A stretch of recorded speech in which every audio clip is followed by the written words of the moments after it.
નમસ્કાર દોસ્તો, સ્વાગત છે તમારું આપણી યુટ્યુબ ચેનલ હોવાની મારી વાતોમાં. દોસ્તો, આજનો આ વિડીયો ખૂબ જ મજાનો થવાનો છે, ખૂબ જ ઇન્ફોર્મેટિવ વિડીયો થવાનો છે. અને આ વિડીયો જો તમે પૂરો જોશો તો તમને વિડીયોની અંદર ખૂબ જ ઘણું બધું શીખવા મળશે અને ખૂબ જ મજા આવશે. આજે આપણે વાત કરવાની છે કુરિવાજ, જે સમગ્ર સમાજની અંદર, દરેક સમાજની અંદર ફેલાયેલું છે. જે કુરિવાજ છે દહેજ પ્રથાનો.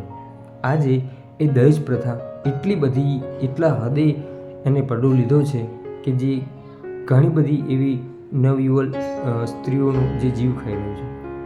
હમણાં તાજેતરમાં એક કિસ્સો આવ્યો સોશિયલ મીડિયાની અંદર કે દહેજ પ્રથાની અંદર અને સાસરાવાળા એ સ્ત્રીને પ્રેશર કરતા હશે, પોતે પોતાનું જીવન ટૂંકાવ્યું, એ સ્ત્રીએ પોતાનું જીવન ટૂંકાવી દીધું. તો શા માટે આવો કુરિવાજ, આ ખોટી પ્રથાઓ લાવીએ છીએ? જે વ્યક્તિ પાસે છે અને જે પોતે સગવડ ધરાવે છે એ વ્યક્તિ તો પોતાની દીકરીને દેવાનું છે, પરંતુ જેની પાસે સગવડ નથી, જે પોતે મિડલ ક્લાસ છે, જે પોતાની દીકરીનો કે દીકરાનો પ્રસંગ પણ પોતે ઊંચી પાછીના લઈ અને લોનથી પોતાનો પ્રસંગ નીકાળે છે, એવા વ્યક્તિઓ આમાં બહુ જ હેરાન થાય છે.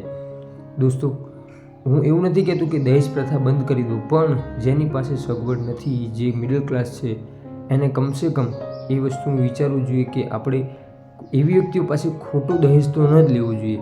શા માટે? કેમ કે આજના મા બાપ પોતાના દીકરીના પ્રસંગ પહેલાં એ બાબતનું વિચારે છે કે હું મારી દીકરીને દહેજ કેવી રીતે આપીશ, મતલબ એને શું હું એવું આપીશ જેથી કરીને એના સાસરાવાળાના એને ટોણા ન સાંભળવો પડે, એને મેણા ન સાંભળવો પડે.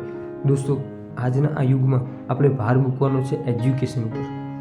આપણે ખોટા કુરિવાજો બંધ કરી, આપણે પોતે જો આજે એ રિવાજો બંધ કરીશું, આપણે પોતે જો સુધરી અને એ રિવાજ આપણે એને દૂર કરીશું તો આવનારી પેઢી ચોક્કસ દૂર કરશે. આજે ઘણી બધી એવી સ્ત્રીઓ છે જે દહેજ પ્રથાને કારણે પોતે ખૂબ જ હેરાન થાય છે અને પોતે એના સાસરાવાળા એને એટલું બધું ટોર્ચર કરે છે કે પોતે પોતાનું જીવન ટૂંકાવે છે. આ તાજેતરમાં એવા ઘણા બધા કિસ્સાઓ બને છે. તો શા માટે આપણે એનો ભાગ બનીએ? દોસ્તો, બની શકે તો કુરિવાજ નિવારણ માટે કંઈક કરીએ આપણે, પરંતુ એને ઉપજાવવા માટે, એને આગળ લાવવા માટે આપણો કોઈ પ્રયત્ન ન હોવો જોઈએ. કારણ કે આજે કોઈ બીજાની દીકરી છે, કાલે આપણી દીકરી હશે, તો શું આપણે આવું સહન કરીશું? હું તો એવા દરેક પરિવારોને નમ્ર વિનંતી કરું છું કે દહેજ માટે થઈ અને કોઈ દીકરીને કે કોઈ બહેનને હેરાન કરવાનું મૂકી દો. કારણ કે આજે એમની દીકરી છે, કાલે તમારી દીકરી હશે. સમય ક્યારેય કોઈનો સરખો હોતો નથી. આજે તમારી પરિસ્થિતિ સારી છે, આવતીકાલે તમારી પરિસ્થિતિ કદાચ ખરાબ થશે, તો તમે એનો પ્રસંગ કેવી રીતે કાઢશો? તમે એને દહેજમાં શું આપશો?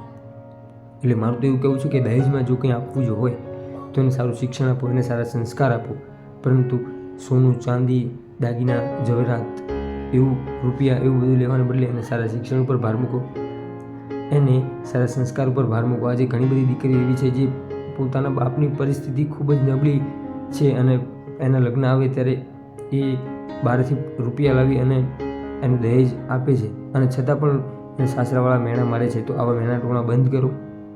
જે કંઈ આપે છે પ્રેમથી સ્વીકારી લો, ન આપે તો પણ એનો હસ્તામુખે સ્વીકારી લો. એ આટલી મોટી દીકરી આપે છે અને આપણે એને દહેજ સામું જોઈએ છીએ.